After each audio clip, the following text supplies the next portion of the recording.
Para a gente definir uma segunda corrente muito utilizada na área da estética, nós temos que compreender o conceito de ciclo de trabalho. Então, o conceito de ciclo de trabalho ele é definido como o tempo pelo qual a corrente realmente está fluindo, que nós chamamos de T-on, em função do tempo total, que inclui o T-on e o T-off. O T-off é a corrente que não está fluindo naquele momento. Então vejamos um exemplo. Então eu vou colocar um tempo de tratamento de 10 minutos. E o meu ciclo de trabalho eu vou escolher como 50%. O que isso significa? Que 50% desse tempo a corrente realmente está fluindo, ou seja, ela está ligada. Consequentemente, 50% restante, a corrente não está fluindo. É claro que isso não acontece nos primeiros 5 minutos ou nos últimos 5 minutos. Isso vai acontecendo de maneira alternada. Então, por exemplo, a corrente ela vai fluir por um tempo, não vai fluir por um tempo. Vai fluir por um tempo, não vai fluir por um tempo. Se eu somar todas as correntes fluindo, neste caso aqui, vai resultar em 5 minutos. E se eu somar todas as correntes que não estão fluindo, também vão resultar em 5 minutos. Então, o ciclo de trabalho ele vai me mostrar o quanto essa corrente realmente está fluindo. Com base nesse conceito, vamos definir a segunda corrente que é extremamente utilizada na área da estética, que é a microcorrentes. Então, a microcorrentes, por definição, é uma corrente elétrica e é uma corrente elétrica pulsada. Como ela é uma corrente elétrica pulsada, a intensidade da microcorrente é dado em microamperes. Por isso, o nome de microcorrentes.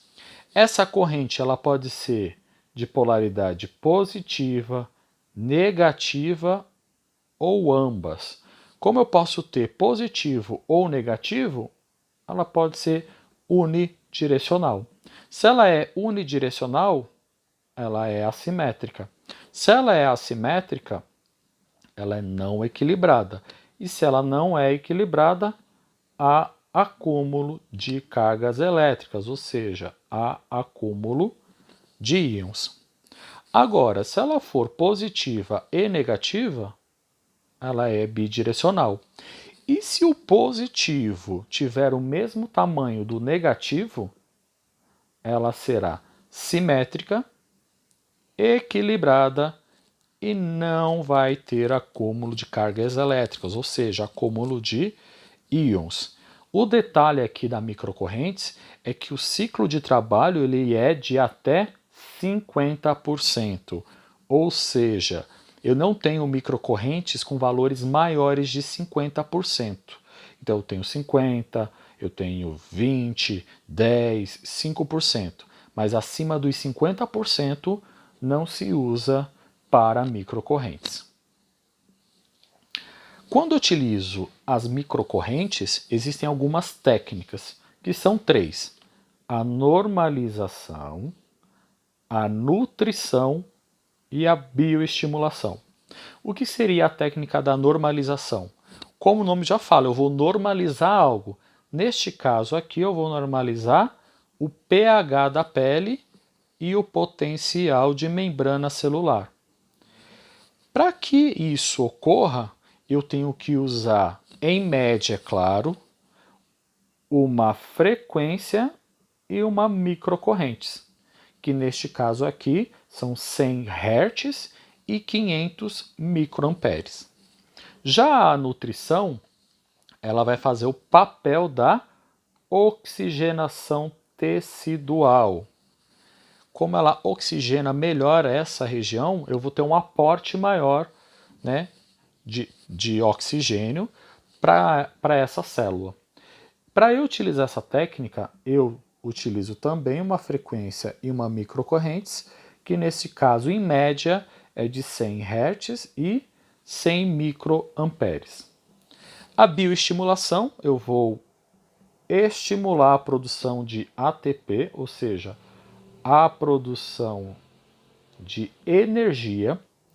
Como eu vou produzir energia, eu vou fazer com que essa célula sintetize muito mais o colágeno. O que é sintetizar? Produzir. Para isso, em média, eu uso uma frequência e uma microcorrentes de 1 Hz e de 50 microamperes. Uma coisa que a gente tem que ter em mente, esses valores mostrados aqui pelas técnicas, elas não são fixas. O que é interessante observar nessas técnicas? Quando eu comparo essas três técnicas, a frequência sempre vai ser menor na bioestimulação e maior tanto na nutrição e na normalização. Em contrapartida, se eu for observar a corrente elétrica, a maior corrente elétrica será na normalização, mediana para baixo na nutrição e mais baixo ainda na bioestimulação. Por que esses valores comparativos? É porque depende o quão profundo eu quero chegar na minha pele. Então, se eu for observar, por exemplo, as três frequências de 100, 100 e 1 Hz, quanto maior a frequência, menor a penetração. Ou seja, para eu bioestimular, eu tenho que penetrar mais. Em contrapartida, a nutrição e a normalização são de menores penetrabilidades. Agora, comparando a penetrabilidade da normalização e nutrição, como na normalização eu tenho uma corrente maior, ela vai penetrar um pouquinho mais em comparação à nutrição. Quais são as indicações para microcorrentes? Então, eu posso utilizar contra estrias, melhorar as feridas cirúrgicas, contra uma pele acneica, ulcerações, pós-peeling, vou fazer o rejuvenescimento facial e estimulação facial.